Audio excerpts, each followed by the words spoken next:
Kia ora, talofa, namaste, haere and welcome to the Niche Cast coming at you on 27th of February. Rocking and rolling through some funky Aotearoa sporting times. We are from the niche-case.com where you can read about Aotearoa sport. We've got a few deep dives on our website that you should check in with. We got the latest on the Wellington Phoenix, assessing their performances. What's the title you're working with there? The Wellington Phoenix blokes are 9 games unbeaten and trucking along. How about that? Shout out the Welly Phoenix. They're doing their thing. We've also got lots of Warriors content on our website. Absorbing the trial performance against the Dolphins and also touching on some of the New South Wales Cup players that were named in that trial team. So lots of deep cut New Zealand Warriors content on our website for you. There's no excuses for not knowing any of the young Wellington Phoenix players, the young Warriors players, the young Kiwi-NRL players, because it's all there with the Niche Case. We got you sorted for your yarns and your own sporting needs, which obviously includes cricket as well, because we had the Ford Trophy and HBJ Shield finals over the weekend. So what we do? We've got the 5 best youngsters in each competition that you need to read about as well. We've got a Blackcaps versus Australia first test preview. It's all there for you. If you do want to check in on the football ferns, you can read about the football ferns, and that stuff's there on our website, theniche-case.com. We're always here doing our best for Aotearoa sport, and we're basically funded by Kiwi sports fans around the world. Shout out to Billy Shears and James Seabrook for joining the Patreon whānau, and shout out to everyone who is part of the Patreon whānau supporting the Niche Case straight up the guts, and also those with a paid Substack subscription. You can sign up for our newsletter via Substack. That comes out every Monday and Friday. That's completely free. Just enter in your email and you get all the need to know information about New Zealand sport delivered straight to you Monday and Friday evenings. And you can upgrade that free subscription to a paid subscription, monthly, yearly, whatever you want to do. And that just funds the Niche Case. Otherwise, you can join the Patreon whānau, and you can also buy me a coffee as well. Otherwise, your presence here is more than enough. Subscribe on YouTube, follow us on Twitter, Instagram, Facebook, all that other good stuff. We're out here doing our best for Aotearoa sport. Lots of fun stuff coming up. As I said, the Wellington Phoenix, they're rocking and rolling. Blackcaps are preparing to face Australia on Thursday. Plunket Shield cricket also returns on Thursday. We had the Blackcaps T20 series. We had the Tall Blacks in action. We got the Breakers grinding out their NBL season. Well, not really, because they haven't done anything for a week. So, but we might touch on their game against Sydney, their finals fixture coming up as well. Lots to chat about. Lots of good stuff to chat about. What do we do first, though? We need a bit of mindfulness. What do you got, old mate? I have got one of their, what do you call it? One of them parable thingies. And I heard it on a podcast, and it's got an absolute kicker of a final line. I couldn't find it written down, so we'll have to work from memory here. So, don't talk it up. Strap yourself in for 30 seconds of story time. Story goes that there's a king in some ancient land. He's looking around his castle. He's got a big bare wall in his favorite room, and he thinks, you know what would go perfect there? It's a big old picture of a lotus flower. So he grabs his favorite painter and he tells him, paint me a lotus flower. And the painter goes away. He agonizes over every little detail for months and months and months till he finally finishes it best he can do. He takes it back to the king. King doesn't like it. So the king gets another painter. He says, come in and do a better job than this fella. That fella comes in, agonizes for months and months over every little detail. King still doesn't like it. He tries a couple more. He gives up and says, okay, what I need to do is I gotta reach out beyond the borders, find me the greatest living painter on the planet, and I'll pay him whatever it costs. So they, the servants go out, find the fella, find some old maestro who's, the greatest man in the lands, brings him in, tells him to paint a lotus flower. The guy says, is that all you want? Sweet as. 2 minutes later, he's painted the best picture the king's ever seen. He says, this is incredible. You've painted that in just 2 minutes. And the painter says, the old maestro, he says, 2 minutes. This took me my entire life to paint this picture. And then the king is happy and he's got his picture. Did you just make up that story, or was that? I had to fill in the blanks around it, but the story is, it's basically the story. Like I said, I Yeah, it's an couldn't find it written down, but ancient story. Is that to say that the painter, he was, that's his life's work, his life's learning, yeah, his mana was evident in that one painting. his entire experience up until that moment led him to paint that picture, basically. Like it takes him 2 minutes, but the quickness, the simplicity of what he achieved was made possible by an entire life of experience leading up to that moment. Beauty. I don't know what that means for us or the listener. We're just constantly logging experiences, we're Indeed, constantly building up towards our lotus paintings.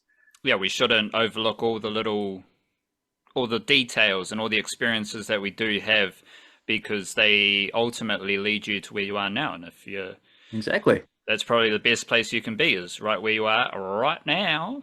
And guess where the Wellington Phoenix are at right now? It's the same place they were last week. It's top of the table. And same place the Blackcaps are at on the World Test Championship ladder. Still got the Blackcaps and Wellington Phoenix leading their respective competitions. First in the World Test Championship, first in the A-League. And I was intrigued. Like, obviously, I'm not going to be watching the distance derby at whatever time that was over the weekend. Kick off at midnight New Zealand time. I fell asleep at halftime myself. I did the rookie mistake. I should have known this after years and years of watching like English football and stuff. You don't decide at halftime, I might just rest my eyes for a few minutes. Doesn't work. And then you wake up and it's 60 minutes gone. You think, well, I'll just watch the second half replay tomorrow. It's like saying, I might just have a slice of pizza. Yeah, you're not going to stop at one. You're not having one slice of pizza. But the Wellington Phoenix, and in our newsletter that comes out via Substack, denishcase.substack.com, you did highlight, you've highlighted Ben Old, so you can read a bit about Ben Old. But I was curious about the key word, and this is what has propelled the Wellington Phoenix from the doldrums of the niche cast. The last topic we touch on, which to be fair wasn't because we don't like the Wellington Phoenix, it's just how things were done, and you can always change how things are done. You can always switch it up. You can always try something new. But there's one key detail, one word that has propelled the Wellington Phoenix into the leading topic of our podcast, and that's resilience. It was a 0-0 draw in Perth. It wasn't a big win to get all the fans hyped up, but it was a 0-0 draw away from home with resilience. And apparently resilience, and you use that word a lot. Like, it's one thing for like Monty Beetham to come out and say, oh, this is the buzzword the Warriors of the Warriors season, they want to be resilient. That's, yeah, cool. Andrew Webster's saying that every second week, the players are saying it. We don't need to parrot them. But you did make that observation about the Warriors last season, and of course, lots of connections between the Warriors and the Phoenix over the past 12 months, I'd say. Now we've got resilience in how the Wellington Phoenix are operating, and I'd stretch out these comparisons to the Blackcaps because I want to see a bit of resilience from the Blackcaps if things aren't going well against Australia. We will dive into that in a jiffy, but in the cricketing context, like, a test draw against Australia is all good. Like, just grind out a test, because if you're trying to hold on to that top spot in the World Test Championship ladder, you don't want losses. Draws are all good. And especially when you're coming up against Australia, if you can find positive draws through resilience, through grit, and just performances where you're not going to let the other team win the game, I think that's a positive. And that's what we're seeing with the Wellington Phoenix. They're not losing tough games away from home right now. They're on a 9-game unbeaten streak, and you'll be able to tell me How many of those are draws? How many of those are wins? But the point is they are not losing games. So when you're trying to hold on to top spot, when you're trying to be one of the best teams in the league, whether it's the Warriors, Phoenix, Blackcaps, whatever it is, trying to find positive results in really tough situations is a key indicator of a good team.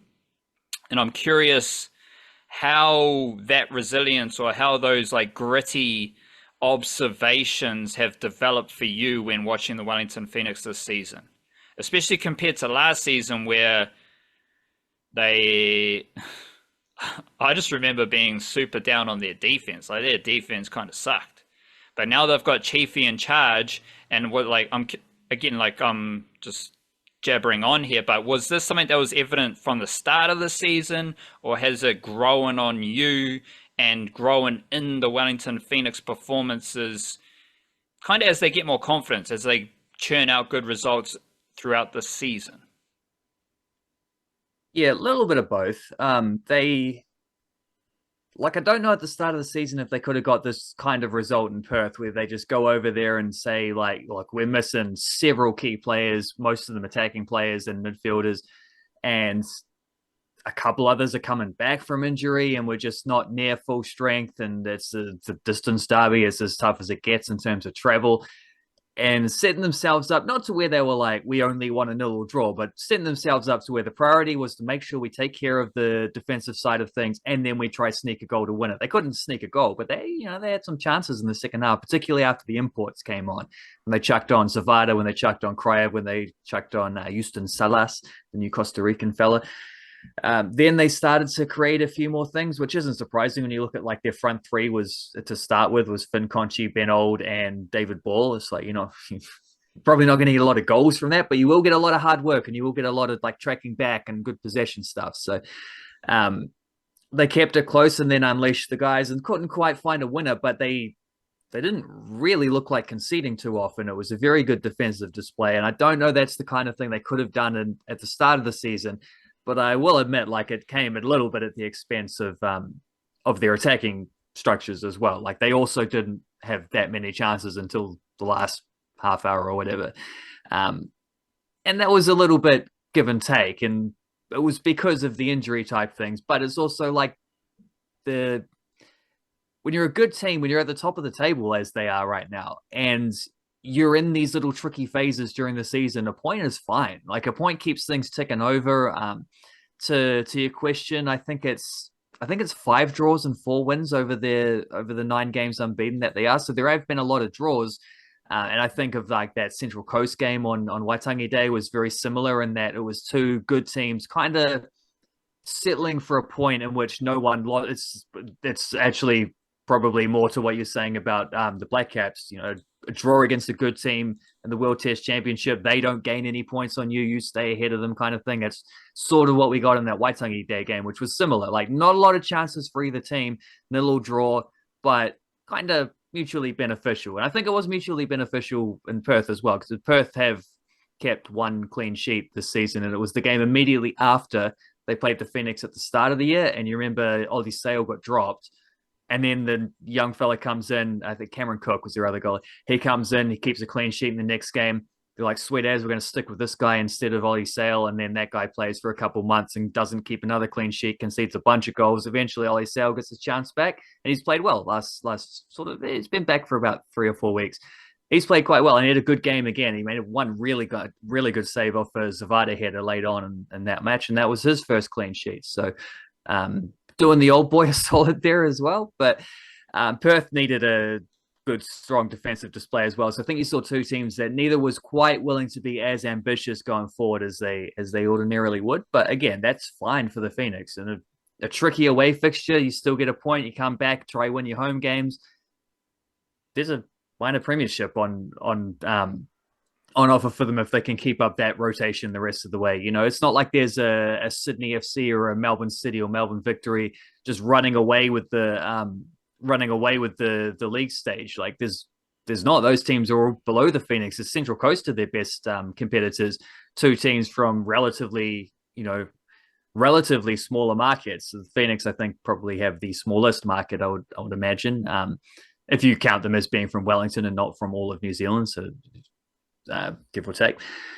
But yeah, the sort of the clubs with all the money aren't running away with things as they have done in the past, and so it is a wide open league. And I expect the team that finishes top is going to have fewer points than we often see in other things, and this is all to the Phoenix's benefit. This is just stuff like the stars are lining for them to make a run at this kind of thing. And the way you do that, to grind out points through the tricky phases and then cash in when your team's at full strength. They obviously want to prioritize the finals. No one's going to rush back at this stage and risk their status moving forward. But if you can have a front three of Ben Old and Finn Conchie and David Ball, and you're still coming out of there with a good point, there's nothing wrong with that. And that is a sign of a resilient team. There's a sign of a team that knows how to accumulate, and it's a sign of a team that is willing to, not just willing, that is going to cling on, really dig their nails in to hang on to first place here. What was your front three you just mentioned? David Ball, Ben Old, and Finn Conchie. So that's, I think, 2 goals between them this season. Yeah, in your newsletter bit, you've got the old XG, your favorite footballing stat, and David Ball is 2.2 XG, which is exactly the same as my favorite Phoenix player, Alex Rufer. But Alex Rufer is a center defensive midfielder. David Ball is a attacking player. And Ben Old, who is an attacking player, he's 1.6 XG. So somehow Alex Rufer, I guess Alex Rufer, he's taken the pins. It's the penalties, yeah. Right? But either way, he's got a higher XG than Ben Old. So your point there is pretty important, because I look at the table, like Perth, they're 9th out of 12 teams. They're not going so good this season, although they are unbeaten in their last 5 games, so they have turned the corner. By the sounds of it, Ollie Sale has something to do with that and his return to the team. He does. But your point about the front three, not a lot of goals there. So if you're trying to go to Perth and get a positive result without some of your best attacking players, it might be a bit more difficult than just a basic look at the ladder suggests. I'm also curious about something I asked you a few weeks ago about Ben Old as one of the best youngsters in the A-League. Because since then, the Wellington Phoenix have just stayed at the top of the table. And I'm curious, do you think Ben Old is one of the best youngsters in the A-League right now? Or has that changed? Are there other better youngsters who are performing at a higher level for weaker teams? Or has Ben Old kind of solidified his standing as one of, if not the best young players in the A-League? I don't know that I can speak with any authority about other teams. So unfortunately, I don't watch enough of the rival A-League teams except for when they play the Phoenix. But yeah, I don't watch any of it either, but Ben Old's the best youngster in the A-League, If you're one of the best youngsters for the best team in the A-League, I don't think you have to watch the other stuff to know that that's true, right? If you're for a team that's also winning, yeah, that's a solid enough resume.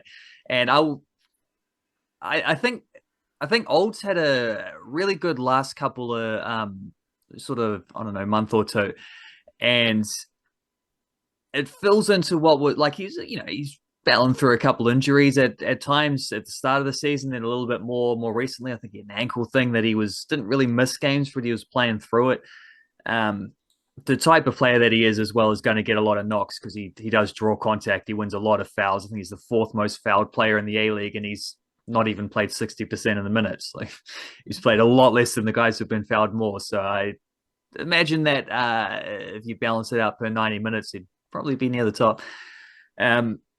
He's a thrilling player to watch because he drops in, he collects the ball, he spins through pressure, he dribbles forward. Like, any player who can dribble is exciting because you just don't entirely know what's going to happen. He does still have the same weakness as he had prior to this season, which is that his sort of the finishing touch isn't quite where it needs to be. He's not a great goal scorer in that way, but he's popped up with a few assists as well. And I think playing for him deeper this year in midfield really helps because you're putting him in positions where he's able to dribble in transition a bit more because he's collecting the ball deeper with more room to carry it into. But you're also putting him in positions where he's not necessarily got to be the last guy, better defender, shoot kind of thing. He's able to bring other teammates in a bit more. He's had a fantastic season. I don't know if he's quite as well rounded as Paulson or Sermon in terms of the star youngsters at the Phoenix, but I think he's in I think it's the three of them right now are sort of on the tier of their own, and Old has put himself in that category. And yeah, the team have been winning a lot of games with him looking very influential. What more can you ask from I think he's 21 playing sort of his breakout season in the A League. That's the plan. That's the dream. Is you get that opportunity, you take it. He's doing that, but there is still definitely pick up.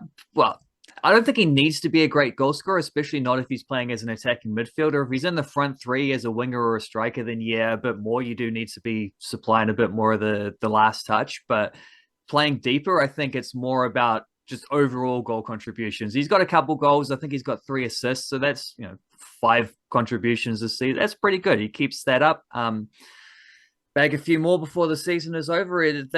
That's a massive stride forward for him, but it does feel like a little bit of just keeping him healthy is maybe the main reason why we didn't see this version of Ben Old last year. I think he's been on the precipice. He's been getting ready. He's been getting towards that boiling point. He just hasn't quite been able to play the consistent games. But yeah, he's hell of a player, man. And he's one of those, because unless Alex Paulson is saving a penalty, which even then is a situation you don't want to be in. It's you don't get that many thrilling moments as a goalkeeper, because and even when you do, it's well, someone else has made a mistake for you to have to make this save. And Finn Sermon is could watch him win headers all day, but also you'd rather be watching your team try to score goals versus trying to prevent goals. Ben Old is an attacking player, so that's the difference between those three. I think is he's a dude who's gets to do the proactive stuff, and that is very exciting. But the fact is, the Phoenix have got guys at both ends of the park who are of a similar age who are just doing fantastic things for them and being major contributors and getting them to where they are right now, which is sitting on the top of the mountain looking down on everyone else. And to prove your point, I'm inquiring about Ben Old, and I've completely forgot that Alex Paulson's quite young and Finn Sermon's quite young, and they are stalwarts of the best defense in the league. Like the Wellington Phoenix have only conceded 19 goals. Melbourne, Victory and third are the next best on 20 goals. But they're third and they have 10 draws, whereas the Wellington Phoenix have 10 wins. So let's say it's the best defense in the A-League. Well, 2 blokes in the middle of that are Alex Paulson and Finn Sermon. So I think, shout out to Ben Old. Obviously, I put Ben Old on this pedestal and completely forgot about the defenders. But there's a case to be made that Finn Sermon and Alex Paulson are actually the best youngsters in the A-League. Yeah, I think Paulson is the best guy of his age in the A-League. He might even be the best goalkeeper in the A-League. And the reason I bring it back to them a bit is because I think that's been something that's happened a lot, is the Ben Old hype has overshadowed those guys. It's they're doing the same stuff they've been doing all season. And that's not to say that Ben Old isn't that's what I mean is there's a trinity there. There's all the 3 of them are 3 outstanding young players who all of them have the potential to draw transfer fees from European clubs. It's not one or the other, it's all 3 of them have that same high potential. But yeah, if I had to rank them in terms of I don't know, immediate quality right now, importance to the team's success, it would probably be Paulson, Sermon, Old. But I mean, the fact that they've got 3 players who are in Lucas Kelly-Hill, chuck him in 4th place as well. I think he's a year or 2 behind those other guys. He's not quite a decisive factor in the team's success. He's just a solid job doer in a role in his first season, a couple years younger than those other 2. He's just a year or 2 behind them in development, but arguably ahead of them where they were at the same age. So it's pretty nuts how they've just lost experienced A-League players from last year and are just like, well, these young dudes will step up and do the job. And not only have they stepped up and done the job, they've been better than the guys they've replaced. And yeah, Kelly Hill he's probably the freakiest talent of the youngsters, given he's as tall as Kyle Jamison. Maybe Will O'Rourke's a better example right now because we don't want Kelly Hill getting a stress fracture, but he's as tall as him and he's playing left back and he's bursting up and down the flanks and doing all that stuff. So shout out to him. Shout out to the Wellington Phoenix. And given that I'm big on the young cricketing talent in Aotearoa, men and women, given that we've talked about it a lot, we'll probably talk about it again. The youngsters at the Warriors are phenomenal. The young Kiwi-NRL players are phenomenal. The young Wellington Phoenix players there's so many of them, but the best of them are the best in the A-League. What's doing with the Tall Blacks and their young talent? Because they also seem to have a lot of young talent that was on show in their, what are these games? Asia Cup qualifiers, yeah. And I think a lot of folks need to know about Julius Halai Whanua, let alone Tobias Cameron and his brother. What's his brother's name? Flynn Cameron, that's the one. You've also got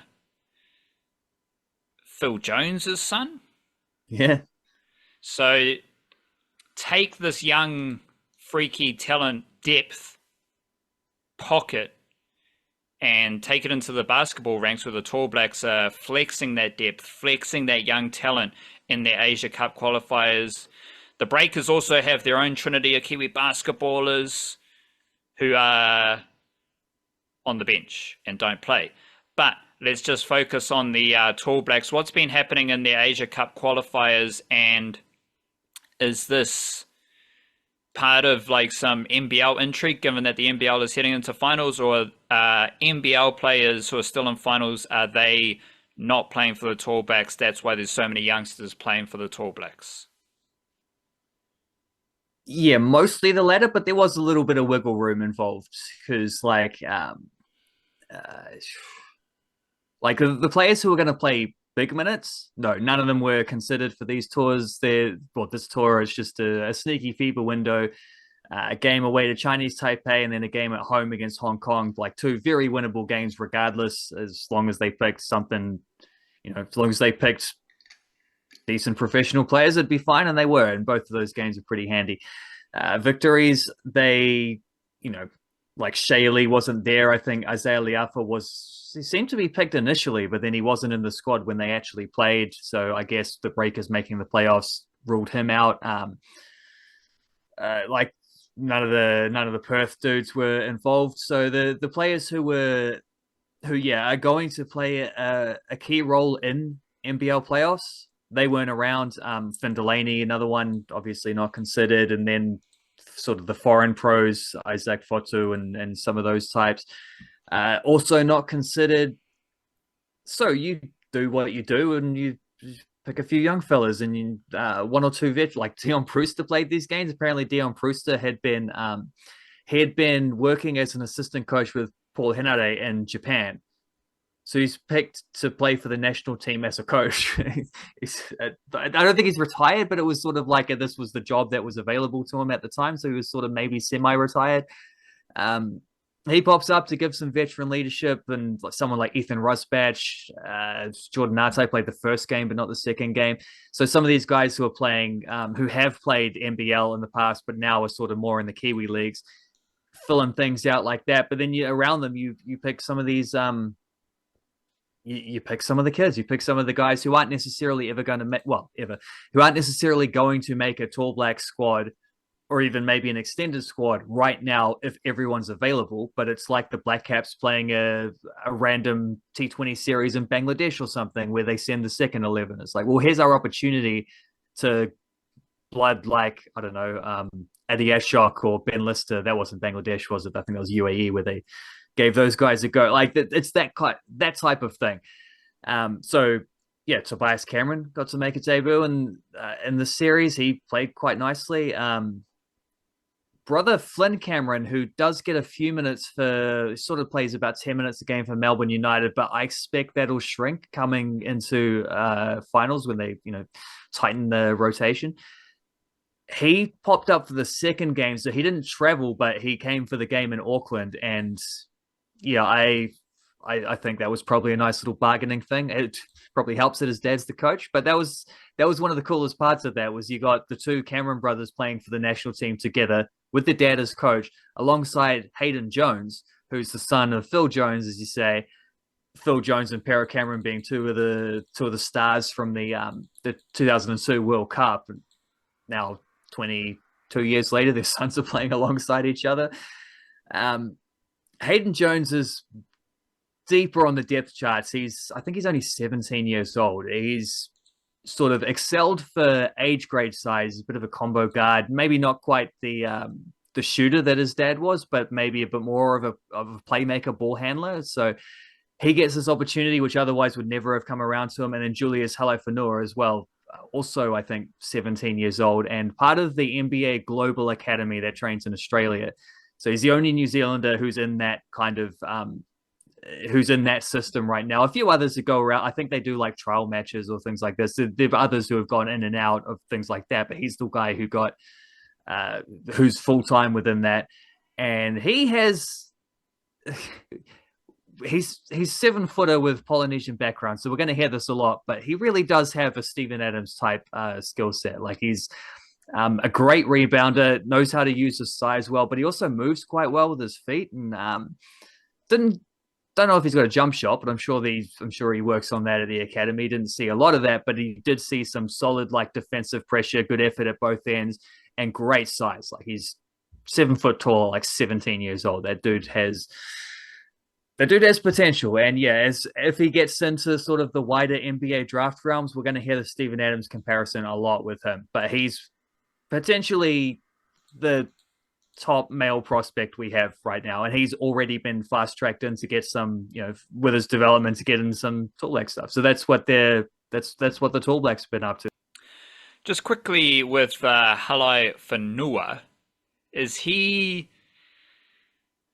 likely to go to the NBA draft, or is he someone who might take up one of the NBL next roles that will then propel him into... Oh, sorry. Is he someone who is likely to go to college basketball or be an NBL next star? What do you reckon? I don't know. I think he's probably at this stage where he is having to make that decision over the next 12 months kind of thing. Like that's about the age he is. I think they said Hayden Jones is probably going to go to college. His sister's in college. His sister, Maya Jones, has had a 31-point game for St. Mary's the other day, which is probably, I don't know if anyone's got records in this, but I'm guessing that's one of the highest. Like, I don't think there'd be too many Kiwis who have scored 30 plus in a Division One game before in the NCAA stuff. I know Charlie Sledger Walker has, but I doubt there's too many. I'd looked it up too, and she had 6 3-pointers, Maya Jones did. So, like father, like daughter there. And also we're coming off a Tall Ferns Olympic qualifying thing where they were absolutely abysmal shooting 3-pointers. Like it was the one overwhelming struggle that they had. Well, the next wave of players coming through can shoot 3-pointers apparently. So that's always important to know. It's a similar thing to like looking at the football Ferns struggling to score goals, but then seeing like, well, you look at the age grade sides that are going to World Cups and their best players are attacking players, not the defenders that we're used to. So positive signs on the horizon for both of them. We'll see what Halaifanua gets up to, because he could do an NBL next start thing. Like that's another option. He could do the college thing. He could just, I don't know how the NBA Global Academy works, but maybe you could just hang out there and then get drafted out of that potentially. I'm not sure. I don't really have a clue, but he has options, and good players have options. And that's the important thing to know. The NBL play-in finals, whatever you want to call it, they are starting. So Wednesday, we've got the Breakers versus Sydney, and we've got Tasmania versus Illawarra. I think Tommy Vodanovic might be in that Tasmania team. Yeah, and I think that's probably why he didn't play the second game of the FIBA window, was to make sure he got his rest up ahead of that one. Similar situation for minutes in the playoffs, probably as what Flynn Cameron will be getting for Melbourne. So I guess that's why one played one game, one played the other. Neither of them played both. Walter Brown's also with Tasmania, but he's a development player, so he's only played like 5 minutes all season. So don't expect to see him unless there's a blowout victory. But he is, and he played both these games for the Tall Blacks. But yeah, might see a bit of Tom Vodanovic in the for the Tasmania. Probably won't see much Sam Timmins for Sydney Kings against the Breakers, but the Breakers, thankfully, will at least have a couple of Kiwis out there. Finn Delaney will have a big role. Tom Abercrombie, and what if they lose, will be his last ever game. He'll have a big role.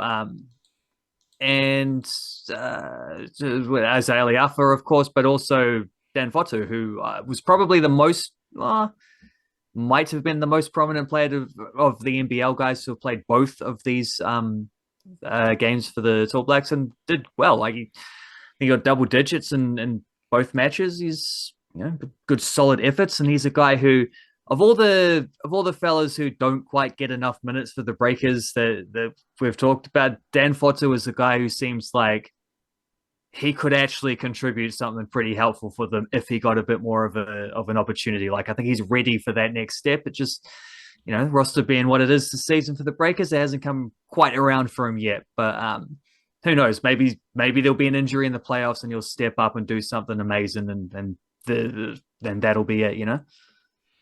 Is this a big Finn Delaney game, considering he's been out of the lineup for a while with injury? And a lot of that probably coincided with the up and down inconsistent performances of the Breakers. So just for folks watching at home on Wednesday night, this will be a later game as it is in Sydney. But as far as the Kiwi perspective for the Breakers, seems like Finn Delaney is their most important Kiwi, and to defeat the Sydney Kings, you probably need him to be firing, which means baseline 3-pointers from the corner. That's his go-to, isn't it? That's certainly part of it. You might also see a few fakes and drive into the rim. Good offensive rebounder. The tough stuff that he does as well. He's had such a weird season because he came back from the situation where he was in a really good spot in Germany, playing for one of their better teams, and came back seemingly because he wanted to win a championship with the Breakers, a team he spent most of his career at. And then the Breakers immediately stopped looking like a championship contender team. And he's missed so much of this. He's missed a lot of the season with injury, but he's also, when he hasn't been injured, they've struggled to find a role for him because they've signed Finn Delaney and then they also signed Zylan Cheatham in the exact same position. And both of them have spent time out injured, but it's like, how do you get them both out there at once without, if you do, then you can't pick Mangog Matiang to start at center, and maybe that's the way to do it, or at least not just, doesn't necessarily have to be as a starter, but just minutes throughout the game with that particular lineup. But yeah, I don't know. They've struggled to find a spot for Finn Delaney this season, which is weird because he seemed to be such an important off-season signing, and then they didn't actually apparently have a plan, which is standard Breakers over the last few years, is that they often have just been like, let's sign the best players available and figure it out later. But I don't think the figuring out later stuff has worked to Finn Delaney's advantage this season. I think that's actually been quite an awkward fit for him. However, all it takes is a big performance from him in the playoffs, and same as the same about Dan Fotu, like that could all change, and he's going to get his opportunities if he can muscle up on them Sydney Kings fellas and knock them out. Well, then who knows? The Breakers themselves could get on a run. They've had a nice big rest leading up to this game, and we know that they're good when they've had rest. They're not good when they don't have any rest. So that helps the favor as well, particularly with a few injury concerns. Like obviously they're not going to have Will McDowell-White or Anthony Lamb for the finals stuff, however long that might be. It might be one game, it might be 6 or 7 or 10, I don't know. But We'll see. We'll see on Wednesday night. Should mention as well that the women's NBL finals also start on, I think, on Wednesday, and there's only four teams make the finals there. They don't do a play-in thing. They just go straight to semifinals, first versus fourth, second versus third. One team to watch out for there, that's the Melbourne Boomers, who have Tara Reid and who have Penina Davidson. If Davidson's fit again, she missed the Tall Ferns series, but I think they were hoping she would be back pretty soon after that. I didn't check if she played in the last round, but they're the Melbourne Boomers are definitely the team to watch there, and arguably Melbourne United might be the team to watch for Kiwis trying to win a championship there as well. Perth as well. Perth or Melbourne, either way, you're going to get some Kiwi champions there. We just don't want it to be Illawarra. They're the only team remaining in the men's NBL who don't have any Kiwis. The Melbourne Boomers are the only team in the women's NBL who do have remaining Kiwis. Beauty. We are preparing for Blackcaps versus Australia Test cricket, fresh after the T20 series where the Blackcaps were defeated. They lost that series. Yeah. And when you check in with the various players who played for New Zealand, some of the performances, I don't think it's a major area of concern. But what we're going to do is we're going to drop 3 Blackcaps points each, which are going to cross over between the T20s and the Test series. So we're going to try and bridge that gap, touch on a few T20 wrinkles, and of course preview the Test series as best as we can. So you can go first here. What's your first Blackcaps take bridging the T20 and Test series against Australia? Well, let's see if I can find my bloody get the right notes up. I had the wrong ones going there. First note would be the return of Trent Boult, who took 0 wickets in 6 overs and went for, where are we here, 73 runs. RPO of 12.7. Not ideal. It felt like with Trent Boult, because it was just such a nice thing to see him playing for the Blackcaps again. And that was cool. And then he was actually swinging the ball a little bit in those 2 Eden Park games, but also he was swinging the ball, catching thick outside edges, and they were flying to the boundary. And then if they catch up with one, it goes for 4 or 6 because it's Eden Park. If they don't catch up with one, it was also going for 4 or 6. So I think maybe that might have been a little bit more of an Eden Park thing than a Trent Boult thing, because I did look up his overall record at Eden Park, and it's not good. Surprisingly, when you count in that what he's just done there, but overall, even 8 wickets at 42.5 average, strike rate of 26.8, which is about 10 runs above his normal, or 10 balls above his normal strike rate. Economy 9.48 runs per over. Not ideal from Trent Boult, but again, I think that's an Eden Park factor rather than a Trent Boult thing. It's one of the rare grounds around the world where you actually don't really want to be catching edges because they fly away to the fence. We talked about this before the series, and you still get like someone like Brendan Julian coming in to commentate a game at Eden Park, small boundaries, lots of runs, and of course our commentator extraordinaires Craig McMillan and the like. They peddle some of the same storylines, like Eden Park, short boundaries, lots of runs. You're going to go 200 plus here every game. Well, it's always a bit harder than you think. And whether it was Glenn Phillips just missing the ball, and we talked about this, it might have been on our subscriber podcast, which is available through Patreon and with the paid Substack subscription. We record those every Thursday. I talked about Kate Chandler missing the ball in the Super Smash final. Like, she just missed delivery after delivery outside off stump. What does Glenn Phillips do? He misses delivery after delivery outside off stump. He also, we love Glenn Phillips, so there was some weird stuff going on with Glenn Phillips, like his little sprint starts at the non-strikers end. Like, bro, you don't need to do that. You're really fast, and there's no need for you to fielding in the first game. Yeah, but they learn the microphone stuff. Yeah, it was just a very chaotic and weird series for Glenn Phillips, but he is the most exciting cricketer in the world, so I expect nothing less. But my point is that batting at Eden Park's quite hard because of the pitch. And I would rather have a Spencer Johnson type of seamer than a Trent Bolt type of seamer for Eden Park, because you want to hit the deck and you want to be bowling fast, but you want to be banging it into the deck.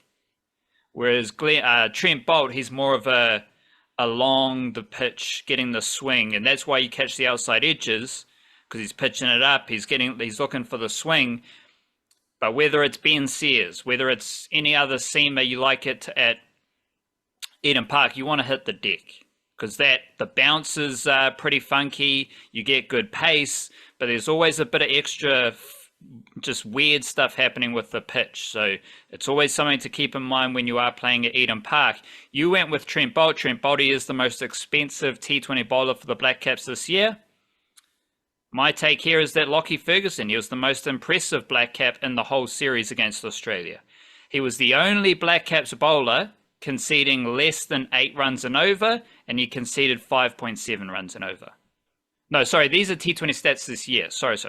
So this year, he's the only Blackcaps bowler below 8 RPO, and he's on 5.7 RPO. He's got 10 wickets. He's averaging 11. He is in glorious form. Lockie Ferguson. He came into form for the ODI World Cup last year, where we had a few question marks about what he was doing in ODI cricket. Stood up at the World Cup, and it's a similar vibe.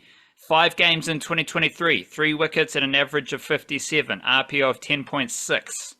5 games 2024, 10 wickets, averaging 11, RPO of 5.7. So Lockie Ferguson was really good. He was my favourite Blackcaps, the best Blackcap in the T20 series against Australia. What else you got? Well, I'll just tack on to what you're saying there about Lockie Ferguson, because I think also arguably the next most impressive, certainly in the 2 games at Eden Park, was Ben Sears, who I don't think he's had, he's been around long enough to have had a few Blackcaps opportunities now, and he always gets talked about as like the tearaway young fast bowling prospect kind of thing. Whereas I think we're past prospect status with him. I think he's had enough seasons that he's just a solid domestic player at this point who has earned some international recognition. I think this is the best we've seen him bowl for the Blackcaps against, certainly against an opposition of this level. And I think that's just it's not just, but I think that also plays into the same Eden Park things again. It's like bowling fast, hitting the deck. Who were the 2 best bowlers for the Blackcaps there? It was Lockie Ferguson and it was Ben Sears, who didn't these Aussie batters who were slugging everyone else, struggling to catch up with these 2. It's like pace. It's that kind of directness again. It's good stuff. It was a really promising series from Ben Sears, who I think it's probably too late to make a push at the T20 World Cup squad, but I mean, it's certainly not too late to be pushing further ongoing opportunities with the Blackcaps. I'd still say Adam Milne has a good record at Eden Park overall, but he should have been because of his speed, he should have been in the same category. I don't know if you got the numbers from that series. Should have been in the same category as Ferguson and Sears. Didn't quite seem to be in the same thing. I'm not sure what, I don't really have a theory as to why that was. T20s this year, he's the only other bowler above 10 RPO. So you got Trent Bolt and Adam Milne. Everyone else, you got Lockie Ferguson 5.7, but everyone else is between 8 and 9.2. Interesting. And yeah, has he taken many wickets?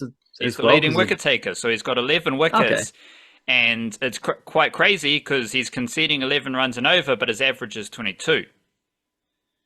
So he is effective. That's what I was thinking. It seems like he has still been taking wickets, and that obviously he has still been taking wickets, but that's not really the Adam Milne you expect. He's normally been someone who bowls a good line and doesn't necessarily take wickets, but will be hard to get away. And here he's getting slugged, but he's also taking wickets. He sort of flipped the script a little bit. But hey, as long as he's taking the wickets, I don't mind it. Is that your other Blackcaps take, or you? Was that the third? I think that was a match on to the second, but yeah, there's the second one. There's your second. All wrapped up. My second one is a bit of a dip in old Mark Chapman. So this year he's averaging 13 in 7 innings. 69 runs at an average of 13, strike rate of 123. So his strike rate is down, and he's not scoring many runs, which is quite relevant considering how good he was last year. And where he averaged 44 with a strike rate of 141. Year before that as well, 2022, he was averaging 30 with a strike rate of 163. So it felt like Mark Chapman was becoming a key figure in the T20 team with his lefty hitting down the order. He's played 8 games. He's batted 7 times in T20s this year. He's got a high score of 126, and the strike rates aren't really there either. And if we are pondering the first 11 T20 team, there's a lot of competition for Mark Chapman's spot. Whether you're trying to get Rachin Ravindra in, whether you're trying to get an extra bowler in, whether you're trying to get Josh Clarkson in, have Michael Bracewell, Jimmy Neesham. Like, these dudes are going to be factors for the T20 World Cup. And Mark Chapman hasn't taken his opportunity to start this year because he's played every game. And it's something to watch out for because he was a first 11 T20 player last year. He was the best Blackcaps batter in T20 cricket last year. Slower start for this year. What's your last Blackcaps take? Well, I'll just say further to your point, I think Mark Chapman's holding Michael Bracewell's spot right now. I think when Bracewell comes back in, he takes over that sort of number 7 slugger at the end of the innings, but also can bowl some off spin, which in the World Cup in the West Indies and America, although the Blackcaps are only in the West Indies.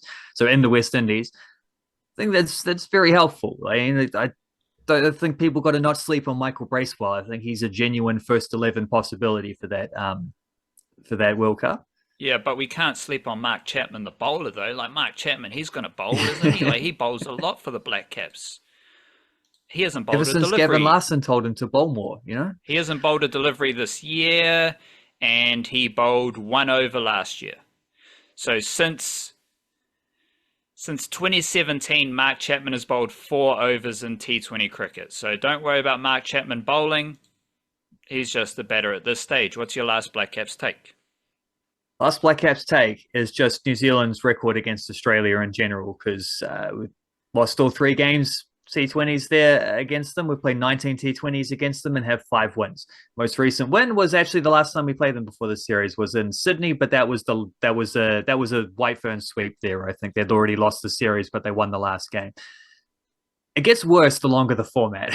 So you get some ODIs here, and their most recent win was in Hamilton in 2017. Overall record of 39 wins, 96 losses from 142 overall matches against them. And then in test matches, 60 times we've played them in history, 8 wins, 18 draws, 34 losses, most recent win. And there have been 8 games since then. So 1 draw and 7 defeats since the last time we beat them. That win was the Doug Bracewell special in Hobart in 2011. So 13 years and counting. I think we're due one, actually, coming into this series against them. Well, let's try get a draw.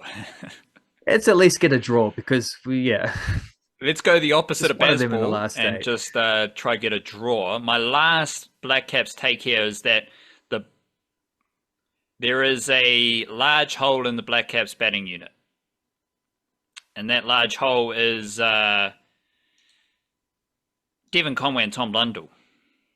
You could make that hole a wee bit bigger. You could get the spade out and make that hole a wee bit bigger if you add Tom Latham there. But I'm going to go with Devon Conway and Tom Blundell, because at least Tommy Latham's got over 100 runs in the World Test Championship. At least Tommy Latham's averaging over 12. He's averaging 18. So Tom Latham, he's not in great form, but at least he's okay. Devon Conway, 94 runs and an average of 11. Tommy Blundell, 34 runs and an average of 5. I was about to say 56, but it's just 5. So that's the biggest hole in the Blackcaps team. An opening batter, wicketkeeper batter down the order. The thing is, where are those blokes from? They're from Wellington. The Basin Reserve is their home ground. So that is a fascinating little area of Blackcaps batting. We'll have to wait and see if Devon Conway actually plays, because he did injure his thumb wicket-keeping for the Blackcaps in the T20 game. He kind of took that delivery like a part-time wicket-keeper as well. So given what we were talking about in our subscriber podcast last Thursday, that might have been an issue for the part-time wicket-keeper. They are both all right at the Basin Reserve in Test cricket. Devon Conway's averaging 46, Tommy Blundell's averaging 74. Of course, Tommy Blundell scored a Test century on debut, and I am fascinated by those two blokes because they suck in this World Test Championship cycle, but they are playing on their home deck, Basin Reserve, where Wellington plays all their Plunket Shield cricket. Their home games are played at the Basin Reserve. Devon Conway earned his Blackcaps selection through scoring a lot of runs at the Basin Reserve. Tommy Blundell scored a lot of Test and Plunket Shield runs at the Basin Reserve. Fascinated to see what happens there. One last thing about the Blackcaps. I got some trivia for you. 3 batters in the history of Blackcaps Test cricket have scored at least 4 Test centuries at the Basin Reserve. Who are they? Well, Kane Williamson is one. Know that one for certain. He's got 5 centuries. Which is, I think, his second most, because he's now got 6 at Seddon Park, I think, which was 5, obviously, and he just scored one recently, so he can match that. I'm guessing Martin Crowe will be there, because I think they played at fewer grounds back then. He's another one. He's got 5 Test centuries at the Basin Reserve. Yeah, there we go. And who else would be there? Oh, there's a couple options here I could think of. Just how brave do I want to be with the guess? The bravest guess would be if I said Henry Nicholls, but I don't think he'd quite be at 5. Well, it's at least 4. At least 4. Okay. Well, it's touch and go there, but I think he's probably spread them out a little bit more. The smart option would be to say Ross Taylor, because then I'm just picking the 3 players who've scored the most centuries. Okay, we'll go there. We'll not extend the bet. I would say Ross Taylor. There's only one reason why I'm bringing up this trivia. And it is because Henry Nicholls has 4 Test centuries at the Basin Reserve. I should have backed it. So the players with at least 4 Test centuries at the Basin Reserve for New Zealand: Kane Williamson, Martin Crowe, and the greatest ever Henry Nicholls. There's also a lot of double centuries. So players with double centuries: Kane Williamson, Laturu Taylor, Martin Crowe, Brendan McCullum, 300, Henry Nicholls. Tom Latham's got one, eh? Yes, Tommy Latham, Lou Vincent, and Matthew Sinclair. So there you go. But shout out Henry Nicholls. He is the best batter ever behind Kane Williamson. And probably Martin Crowe, and probably a lot of other batters. But he is in legendary status, Henry Nicholls. Shout out to him. And shout out to the Otago Sparks for winning the HBJ Shield. We also had Canterbury winning the Ford Trophy. Canterbury won the Ford Trophy. They don't win a lot of Super Smash, so I think they haven't won the Super Smash for a long time despite making the finals, but they are quite good in the Ford Trophy. But Rob O'Donnell, elimination final, and the 2 games before that, he scored 2 centuries and 2 50s. So that took Rob O'Donnell to the leading run scorer in the Ford Trophy position, 635 runs, averaging 70. Next best batter was Finn Allen on 394 runs. So Rob O'Donnell scored 635 runs. He was the only batter over 400 runs. So that's a really good mahi from Rob O'Donnell. Of course, my favorite nugget in domestic cricket is Zach Folks averaging under 23 with the ball in all 3 formats. He moved up to 3rd in the wicket-taking charts with 17 wickets, averaging 21. And I think it's pretty hard coming up against Canterbury in a final like that. Super Smash finals are probably a bit different because they don't win the Super Smash. But especially in Ford Trophy, if you're coming up against Canterbury and they've got Tommy Latham, Henry Nicholls. Well, let's just check what Henry Nicholls did in the Ford Trophy. 301 runs, averaging 75. That's pretty good. He's having a fantastic domestic cricket summer, so shout out Henry Nicholls. But that Canterbury lineup, you've got Tommy Latham in the final. He scored 60 odd. Henry Nicholls, Cole McConchie hit a half century. He's always delivering crucial performances like Rob O'Donnell. Leo Carter, Chad Bowes. That is a really good domestic cricket lineup for Canterbury. And yeah, I think Auckland had to score like 400 runs to stop Canterbury winning that game. Just like, because Tommy Latham comes in and out of domestic cricket, but if he's playing domestic cricket with Henry Nicholls, with Cole McConchie, with Leo Carter, with Chad Bowes, that's a monstrous batting lineup for Canterbury. So shout out Canterbury. Not only did they have Will O'Rourke, who didn't take any wickets in the final, not only did they have that excellent batting unit, but they got two of my best 5 youngsters in domestic cricket right now with Mitch Hay and Zach Folks. Mitch Hay, wicketkeeper extraordinaire. Zach Folks, averaging under 23 in all 3 formats. Extraordinaire. Otago Sparks, they defeated Wellington. And in the newsletter on Friday, I dropped my Ford Trophy and HBJ Shield All-Stars. I selected Jess McFadden and Polly Inglis, whatever you want to say, in the same team. And they are both wicketkeepers. So as I was figuring it out, I was like, this is a bit weird. I'm putting 2 wicketkeepers in the same team.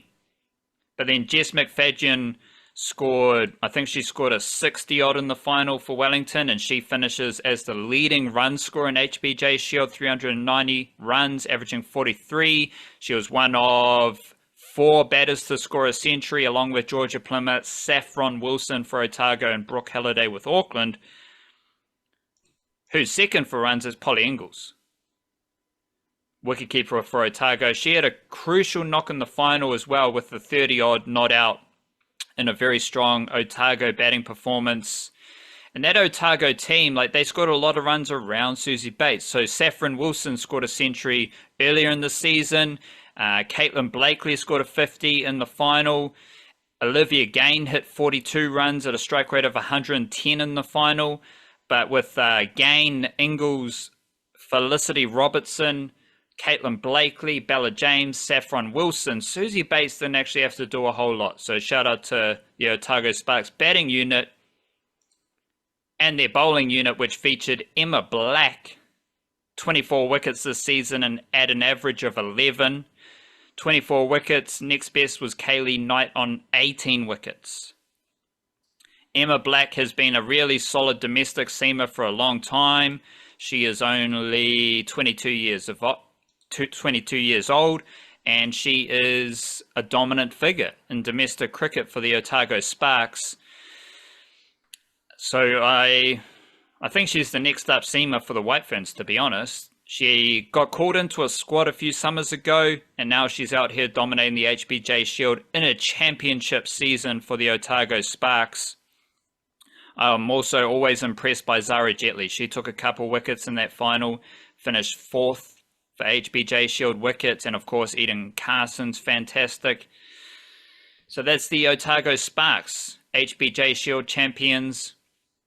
Who won the Super Smash? I think Wellington won the Super Smash. So it's basically been Wellington, Otago, and Canterbury as the best women's teams over the last 5 years.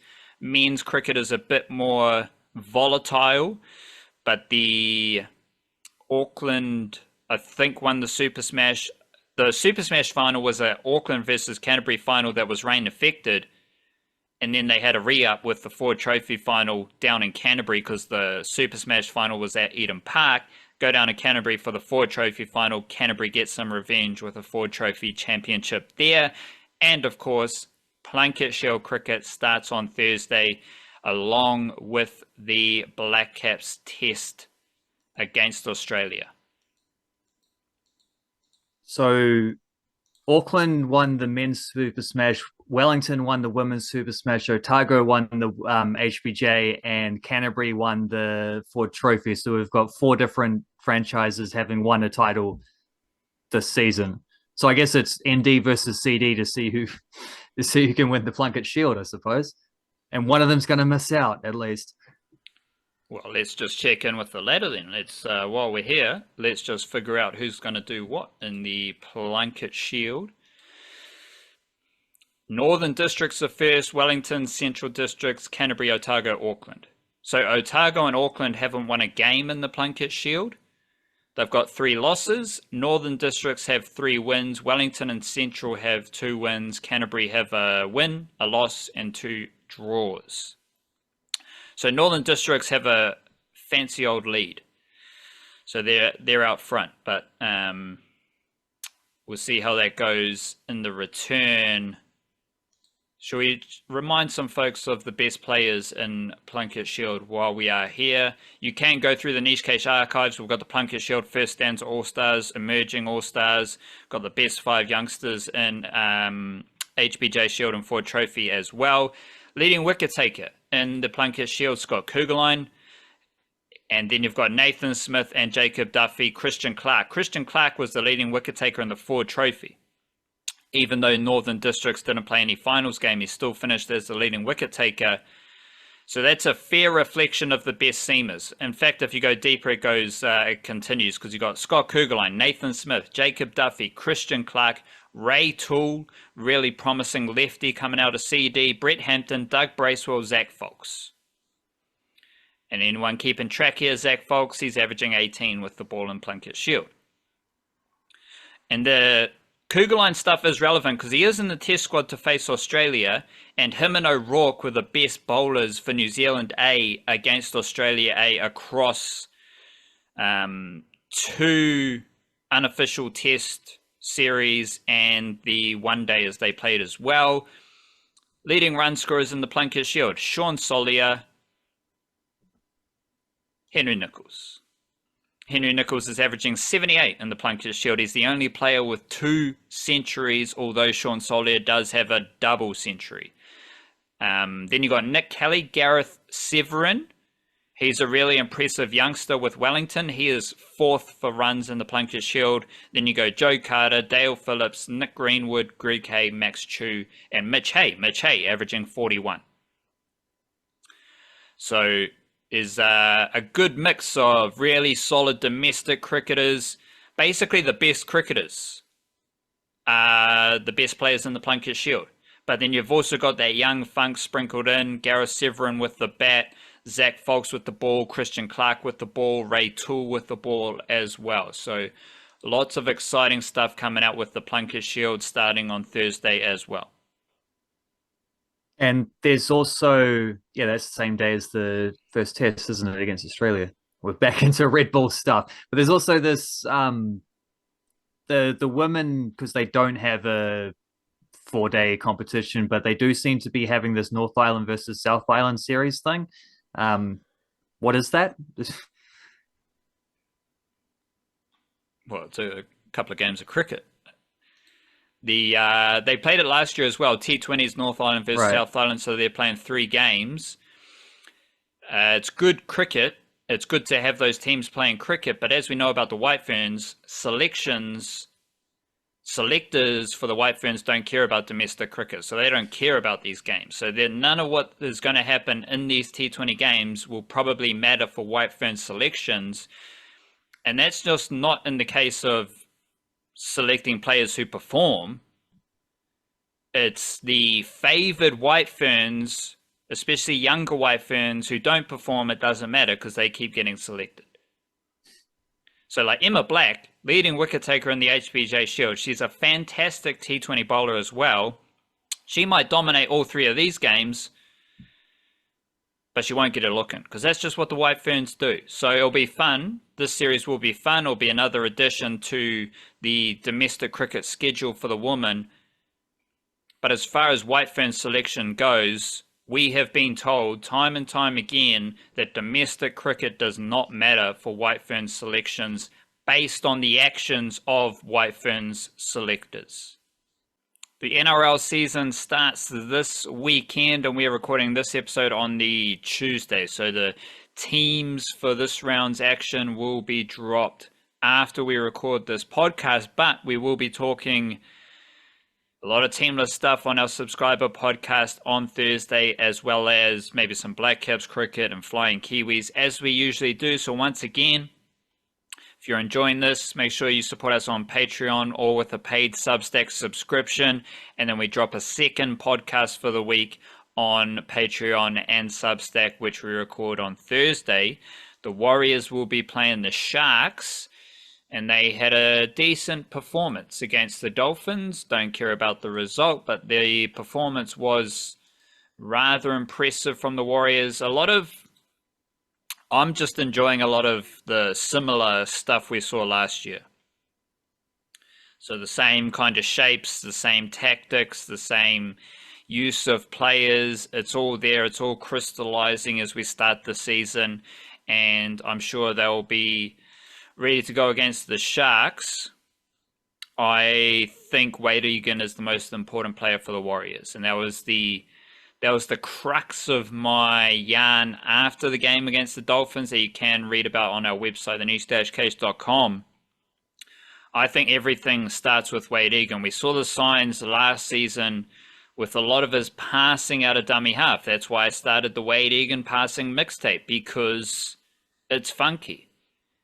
He can pass accurately over 10 meters, spiral passes in both directions. And against the Dolphins, that try against Mitchell Barnett, that pass was pretty special. Like, I'm not sure how many hookers in the NRL can do the pass that Wade Egan did, where he goes out to his left from the ruck and throws an accurate spiral pass back across his body to the right, where Mitchell Barnett was already bursting onto the ball.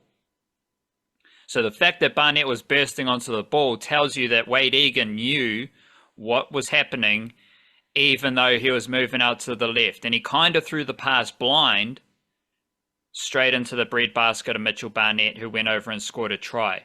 You add in his running. He does like to run. He had a few runs against the Dolphins. He's not explosive. He's not fast, but I think he is the leader of the slow motion footy. We talked about that last season with the Warriors as well, because when they're rolling through their attacking shape with some passing in the middle, decoy runners, guys who are available to catch the ball and burst through the line, as we saw Marata Nekore, Rocco Berry, and so on against the Dolphins, it's all slow motion, but it's clinical. And the slow motion starts with Wade Egan, and it's really evident when he runs out of dummy half, because he's not fast. He's not Brandon Smith.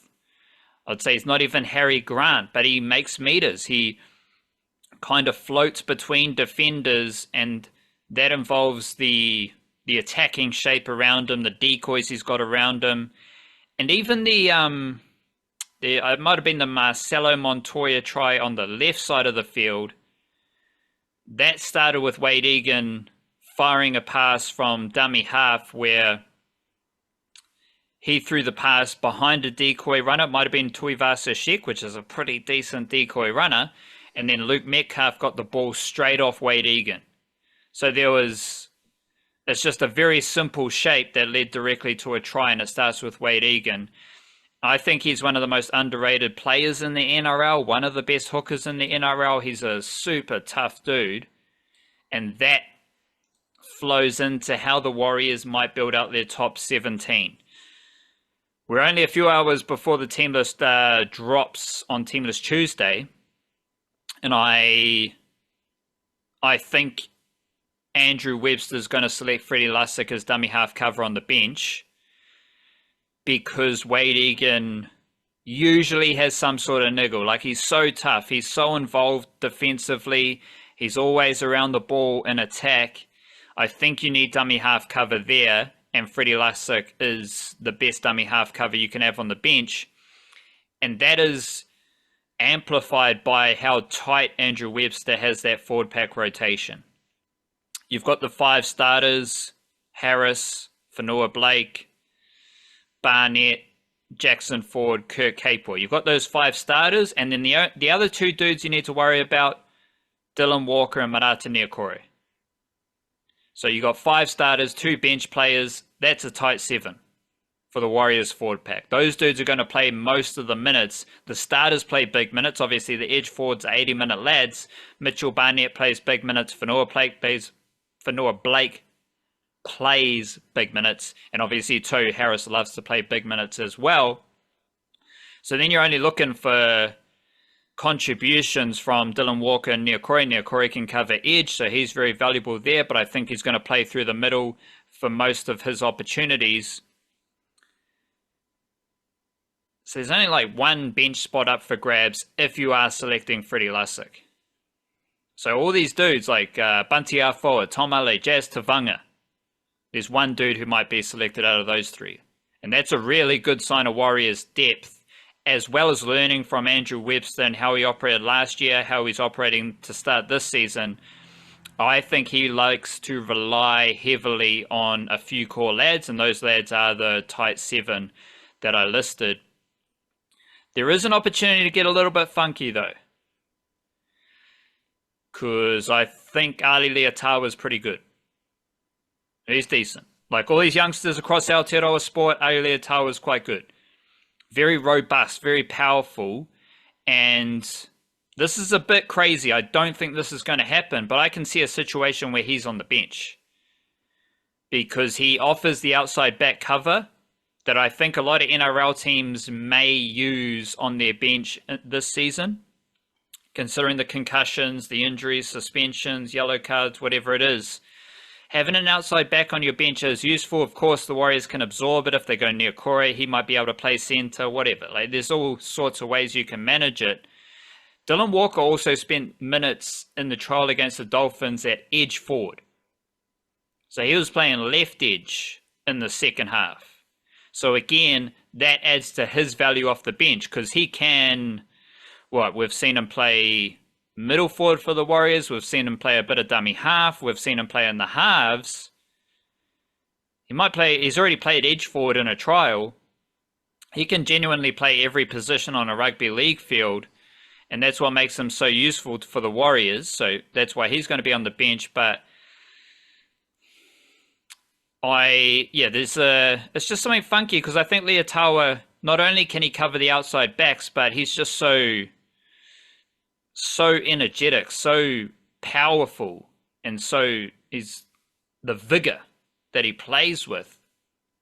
You can just chuck him on the field and let him go nuts. I think that's an option. He could plug a hole if he has to just play 5 minutes in the middle. Like, I don't know, but he just seems like a useful player to have on the bench. So I don't think that will happen. I think the likeliest scenario will probably be a bench of Freddie Lussick, Marata Niukore, Dylan Walker, and Jazz Tavanga. It's basically either Jazz Tavanga or Bunty Afo on the bench that I think Andrew Webster will go to. So that's something to watch out for. Of course, there was a situation, you asked me last week about Roger Tuivasa-Sheck and him playing fullback. He was fantastic at fullback against the Dolphins. I still think Taintua Piki's the starting fullback.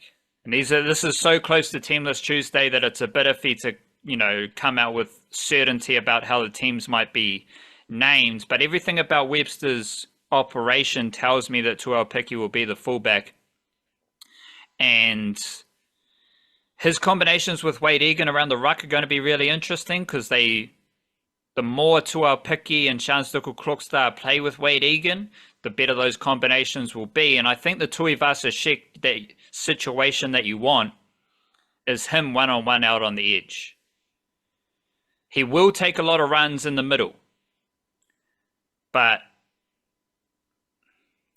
I don't really want Tuivasa-Sheck doing these Shanstuku Klokstad type of runs coming out of your own end. Like, he will take a few, but I don't think you want him taking 20 runs at this stage of his career. He's going to do it. He can do it. He wants to do it.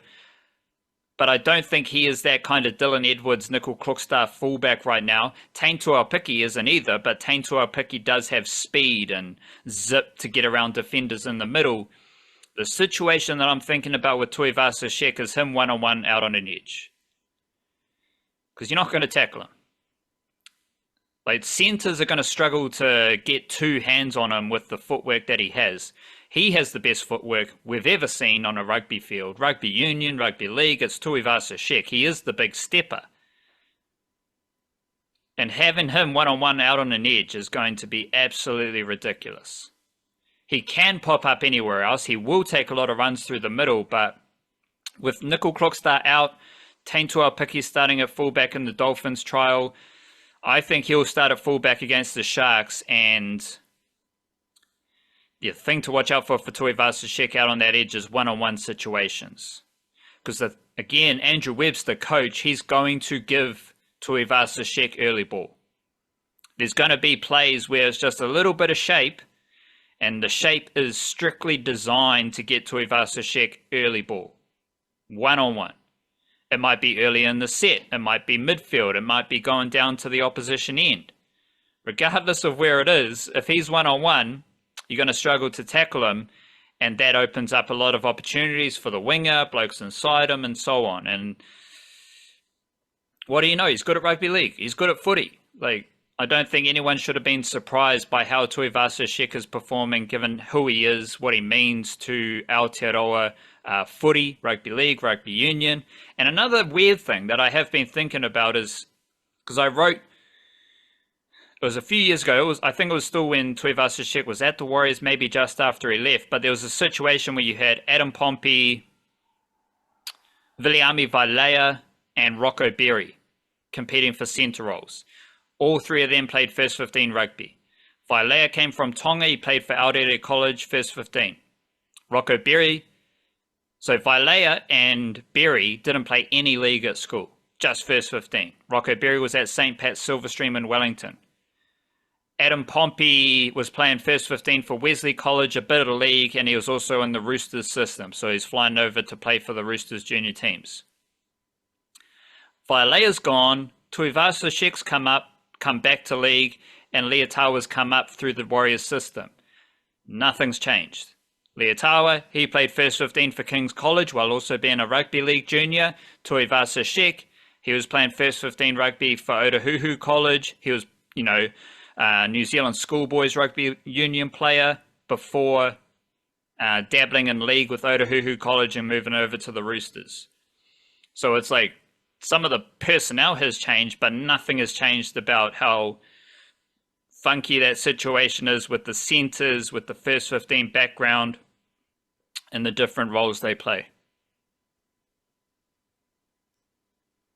So the main thing that's got me wondering about the Warriors coming into the season is we've just had this year where they figured a lot of stuff out. They had a fantastic season. They made a finals run. They won a lot of games. Resurgent campaigns from a couple of key players, most notably Sean Johnson, should have won Dally M, etc., etc. We're seeing something like that from the Wellington Phoenix at the moment. We also saw something like that from the Breakers 2 years ago, and the Breakers couldn't sustain it. And that's the trick. It's one thing. It's hard enough to have one fantastic year. But even harder is to back that up year after year after year with that kind of consistency. Breakers couldn't do it. Phoenix, I think, are a bit more set up to be able to do that. But let's let them get through this 1 year before we start thinking about further years.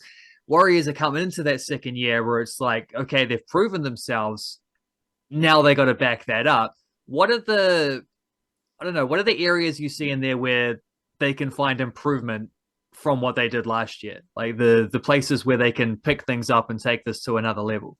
Because as we know, staying still is falling behind. So, you got to keep improving. Where are those improvements coming from? For what is a fairly sturdy team? Obviously, Tuivasa-Sheck might be an obvious candidate, I suppose. Something that pops to mind is just the freshness of the youngsters. Like they offer so much energy, like Leotawa, Jacob Laban, Mawala Graham Telfa's impressed me with his little doses on the wing, bit of Setu Tu as well, Zion Mau'u, Leka Halasima. All the Warriors juniors have a level of energy and enthusiasm to do what they do. And I think every time you inject 1, 2, 3, a whole new wave every season, when you inject that enthusiasm, I think it's just going to refresh the squad every year, let alone the competition. Like, Leotau was in the mix, so Rocco Berry has to get better. Because I think the situation you're describing it might be summed up by Rocco Berry. Rocco Berry, he was a really good centre last season, but if there's no pressure behind him, he's kind of chilling. He's like, well, yeah, I'm an NRL player now. Like, everything's all good. I'm starting centre for the Warriors. Might be pushing for the Kiwis if I just play some games. Like, it's all good. I'm Rocco Berry. Well, Adam Pompey probably wants a bit of game time. Ali Leotau wants some game time. So Rocco Berry has to get better. Tuivasa-Sheck, big recruit. He's always going to play for the Warriors. But he has to get better. He has to prove that he is better than Ali Leotau and or Adam Pompey and or Rocco Berry. So even the older dude coming into the Warriors, Tuivasa-Sheck, has to be on point.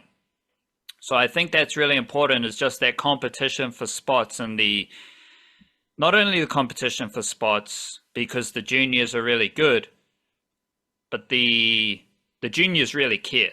Like, they are enthusiastic, they are energetic, they are ruthless, they are powerful. That's why I'm so impressed with those juniors. And another thing that pops into my head is how there's just so much growth in the combinations. Like, we only saw a few times last season where Wade Egan and Nickel Clockstar are combining with short passes around the ruck. Like, there's so much growth in those areas of the field.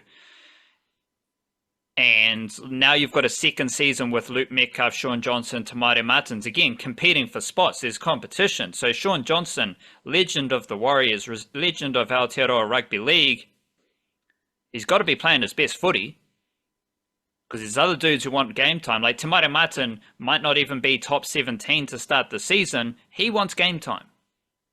So those dudes need to be on point themselves. But how can I put this? Like, you followed that journey with me last year where we were talking about the Warriors and all the cool stuff they do, the shapes, the passing skill sets, like Whenua Blake passing to Dylan Walker, passing to Tohu Harris with decoy runners, with subtle variations and all that. Andrew Webster installed all of that in one off season. What's he going to do in his second off season? Like, how's he going to build on those tactics, build on the resilience and defensive structures, build on the shapes that they have? There's, I think it's just a lot of coaching, but also the talent they have in the juniors and the depth they have is probably the easiest way to describe the confidence that I'm feeling that last year wasn't a one-hit wonder.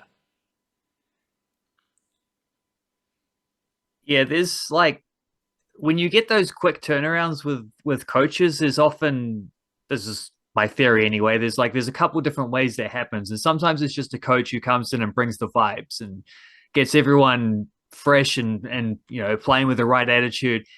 And you often find that doesn't have a crazy long, no matter how successful it might be to start, it doesn't necessarily have a long sort of shelf life, because that does get a bit stale after a while, and then suddenly there's nothing to fall back on.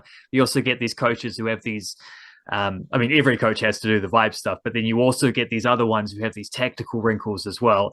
And I think Giancarlo Italiano at the Phoenix is definitely someone who falls in that same category. And Andrew Webster, certainly, from what we saw last year, where that stuff, that does grow from year on year. Whether it's growing because you always had a plan of we will start off with this stuff and then we'll add this and we'll add this. Sometimes it's not as planned out as that. Sometimes it's just you bring in new players who have different skill sets and you adapt, or just things naturally evolve because the game evolves or however. But I think those types of coaches, and Webster's definitely one, they do tend to I don't think the one-hit wonder stuff applies with them very often. I think those kind of coaches tend to have a lot of tricks up their sleeve and the ability to adapt moving forward with different players in different seasons. So, that's kind of where this turnaround started from the Warriors, was when they hired Andrew Webster, and I suspect as long as he's there, nothing needs to change. And you look at like Wade Egan, his season by season stats, he's got better every year. I think Tohu Harris will be better this season than he was last season. Hopefully healthier. That's better. Like if that's probably all it takes. Yeah. So I think Wade Egan's the most important player, but I think Tohu Harris might reflect where the Warriors are at the best. Because if he's better this season, I think the whole Warriors team are better than they were last season. And if Tohu Harris is better, that means he has greater familiarity with the passing role that he has to do. He's probably healthier, he's probably fitter, which means he can get through the same amount of work, even though he's a year older. But with Tohu Harris, it's all about the subtlety you see. Like, he's got footwork. He's getting between defenders. He's not necessarily running over defenders. He's getting between defenders, and suddenly you've got Fanua Blake and Tohu Harris doing footwork in the middle. And you've got Tuivasa-Sheck. And you've got the passing. And you've got some fullback chiming in, whether it's Tuapiki or Nickel Klokstad. But then you've also got Dylan Walker, who's a smaller bloke, but he's faster and he's playing in the middle.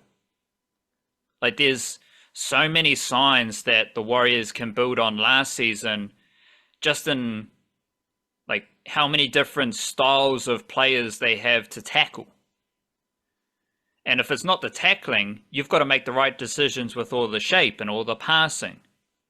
So it seems like it's pretty hard to stop the Warriors in attack, and I don't see any reason why they should be worse defensively. Because now you've got Kurt Capewell as an edge forward. And I just, like, Kurt Capewell is better than Josh Curran. For sure. And I think... that seems fair. I'm not going to say anything negative about Josh Curran. I just find the perception of Josh Curran as like some superstar... Like, some preseason stuff, he's, like, selected at lock. And it's like, well, he never really played middle forward for the Warriors last season. He was coming off the bench for, like, 20 minutes.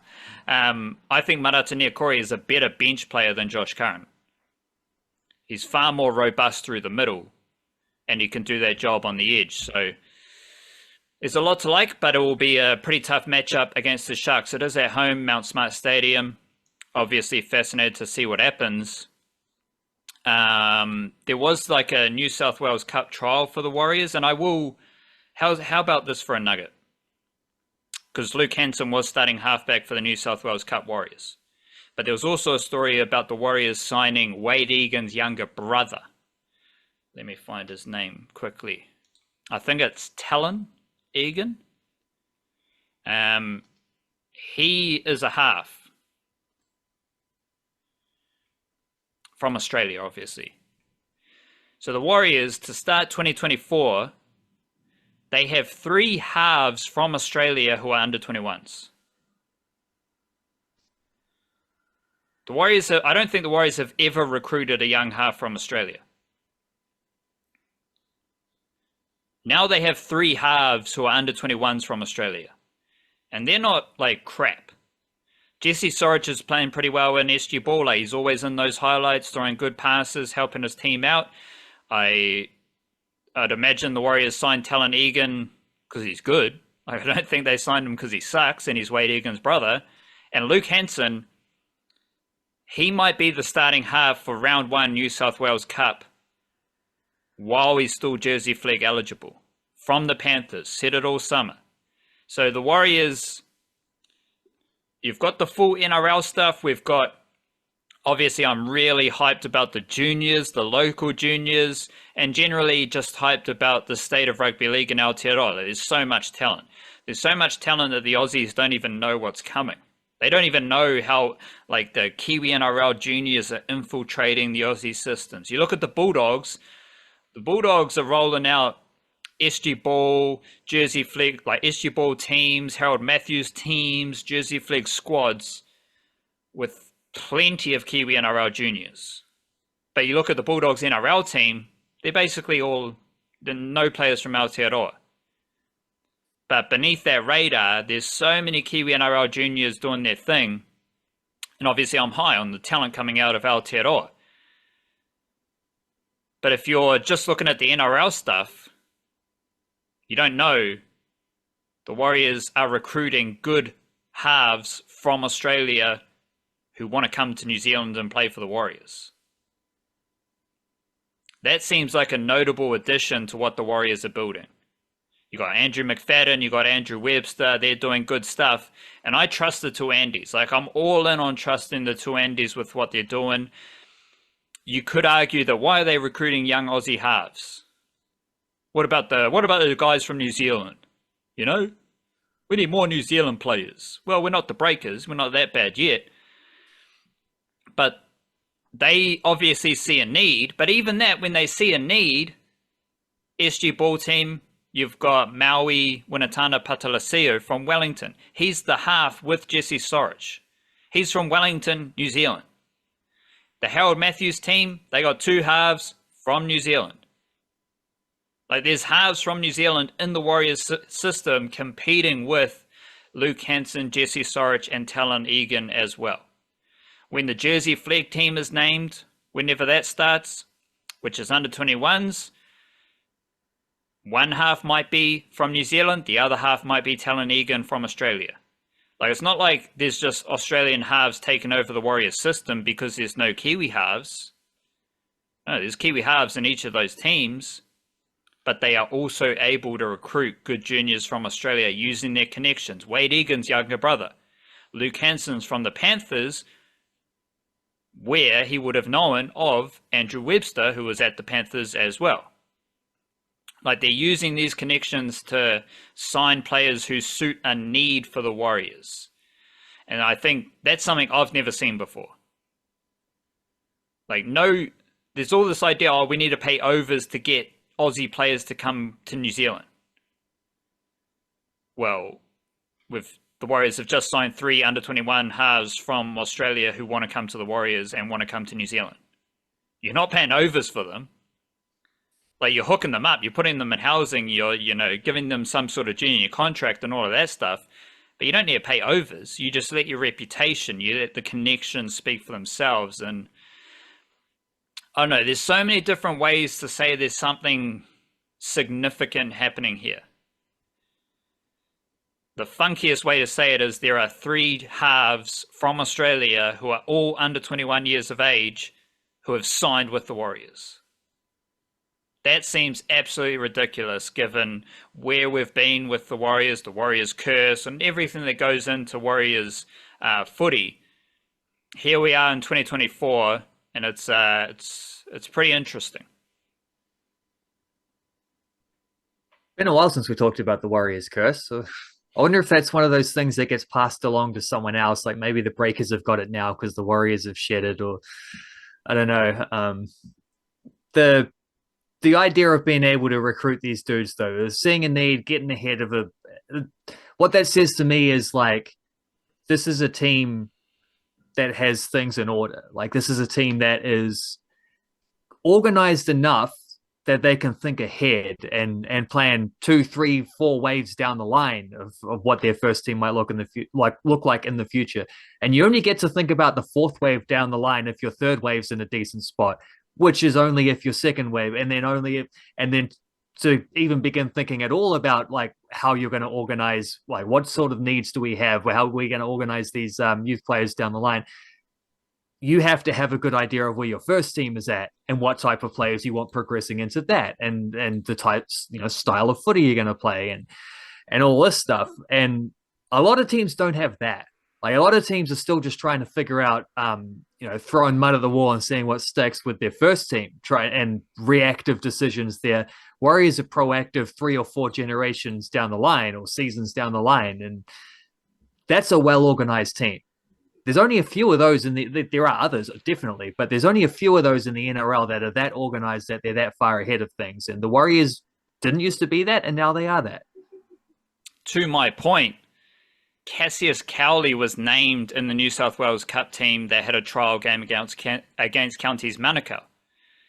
Cassius Cowley's from Tokoroa, and he was part of a connection between the Warriors and I think Pikiao Rotorua before the pandemic. And he played a few games for the Warriors SG Ball team to start 2020 as a half before the pandemic took all the junior teams away from the Warriors.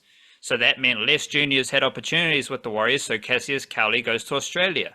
Well, now he's back with the Warriors, but he's a half from New Zealand. So the two starting halves in that trial were Ben Farr and Luke Hanson, but there's also Cassius Cowley coming off the bench as a Kiwi half. Let alone like some of these dudes who are like Nehemiah Gordon Amaroa. I think he was at Rosmini College playing first 15. He was playing like Northcote Premier Rugby. Now he's with the Warriors. Potu Leavasa, rugby union player. Think he played rugby union in America. He played rugby union in Italy. Now he's in the Warriors New South Wales Cup team. There's all these kind of random little pickups that were the same as last year. Kailani going, Paul Roach, Sinelli Okasatino from Wellington. These dudes coming back. You've got Tony Tupanuia, who went to Australia, New South Wales Cup, Queensland Cup setup. Now he's back in New Zealand. Like there's a lot of these funky pickups. I talked about Quinlan Tupou before. He was in the Warriors system. Pandemic hits, leaves the Warriors system. Now he's back in the Warriors system. So it's like a holistic perspective of a lot of funky recruitment that is evident at every level. The only thing we haven't seen yet is a Jersey Flag squad or team name. So I'll obviously be fascinated to see that. But before we finish, I just want to chuck out 5 Kiwi-NRL players to watch out for that I'm thinking about. First is Xavier Willison, big bopper for the Broncos. Waikoa Bay Jr. from Waikato. Fantastic preseason stanza for Xavier Willison. Looking forward to him running, like just going crazy in the middle for the Broncos. Keanu Kinney with the Titans. Fascinated to see how he starts the season, whether he's at fullback, whether he's coming off the bench after his stint with the Kiwis last year. He was with the Kiwis last year. Holy cow. Dylan Brown for the Eels. Played for the Kiwis in the win over Australia, but he was a bit off with the Eels last year. Obviously, he had his off-field situation that wasn't helpful. But if he's had a full preseason and he's playing every game alongside Mitchell Moses, after what he did for the Kiwis, I'm expecting a big year from Dylan Brown. Will Warbrick. Will Warbrick's pretty damn good as well. And if you look at that Storm team, you got Will Warbrick on one edge and Xavier Coates on the other edge. They are both tall as cow and they're athletic. So watch out for Will Warbrick, second season with the Storm. And of course, the house, Valence Tefare. I think he got a boot to the face from Rocco Berry, trying to stop Rocco Berry score a try, which was unfortunate for him. But whether he's at centre, whether he's on the bench, I think he's a top 17 player for the Dolphins, and I'm fascinated to see how he, like what role he plays, but also how he plays. Because he has encountered adversity throughout this rugby league journey, and I'm just curious how he responds, because he could be anything for the Dolphins, and even if he's coming off the bench to play edge forward or just come through the middle, you just want to see him ripping through opposition defenses because he's that powerful. Sweet as. He's looking pretty fit too, and that you can see they've had him.